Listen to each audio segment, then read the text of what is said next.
Hi all, myself Beno Selpal from SNS College of Physiotherapy. Today we can see about the Employees State Insurance Act, that is the ESI Act.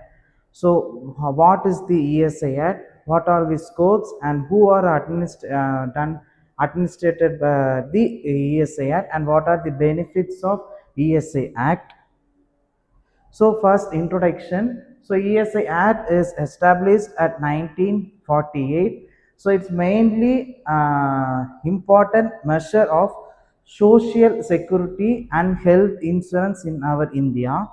So this act provided certain cash and medical benefits who are they working at the industries or who are working in the industrial fields, that in case any sickness or maternity and employment injury, these type of cases we can mainly benefits in this ES Act.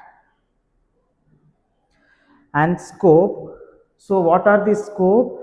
And that is mainly these act in used in the small factories that are 10 or more than 10 persons, and also below the 20. So 10 to 20 persons in that small factory, these ESI Act can be used. And also shops, hotels and restaurants and cinemas and theaters, and that any transport offices and newspaper establishment office. And this scheme does not scope in that more than 20 members that are working the any factories. So administrations, so who this ESI is administered by mainly by the employee state insurance corporation. So these corporation will administered the ESI Act, and also Minister for Labor Chairman and Secretary and Ministry of Labor, that is a Vice Chairman. And we have 5 representative in the central government, and also 1 representative from this state and 1 representative of the union territories. So totally we have 5 representatives in the central government. So who are the chief executive officers that cooperation in these four principal officers? That's insurance commissioner and medical commissioners and financial commissioners and actuary.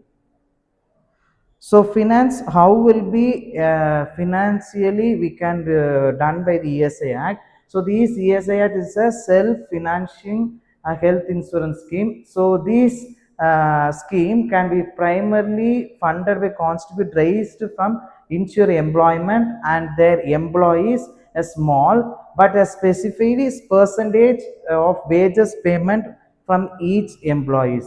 So that employees contribute 1.75 percentage wages, whereas the employers that contribute 4.7 wage percentage, 75 percentage of their wages. So totally 6.50 percentage wages can be contributed from the employees and employers.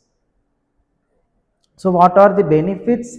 So we have medical benefits, sickness benefits, maternity benefits, disablement benefits, dependent benefits, and funeral expenses and rehabilitation allowance. So medical benefits, so overall that industrial person employees can be full medical care can be included in the scheme. So mainly the included the hospitalization, that the employees full and full hospitalized or free of cost, and in case of the any sickness or employment injury and maternity, these type of injuries can that employees hospitalized, so this scheme will be benefits.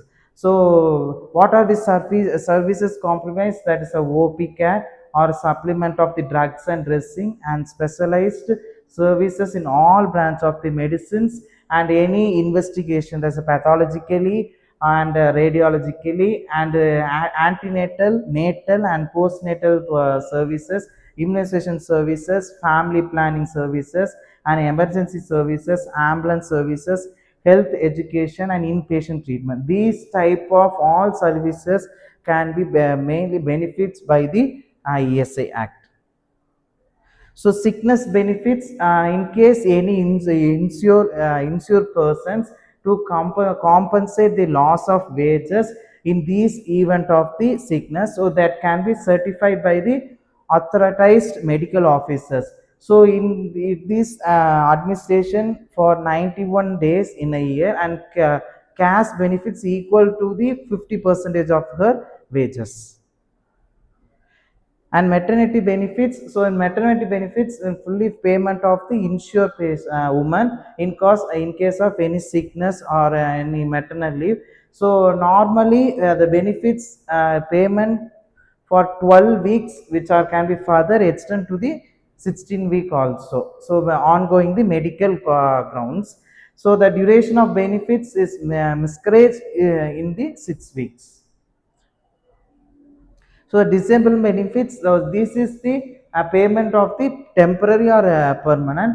So total or partial disablement that employ the injury patient workers that include the occupational diseases. So benefits of the temporary disablements were paid at the rate of about 72% of the wages for a duration of the disablement, and permanent total disablement, that payment is made at all the same rate for the whole life in the form of pension or any proportional rate in the case of permanent partial displacement.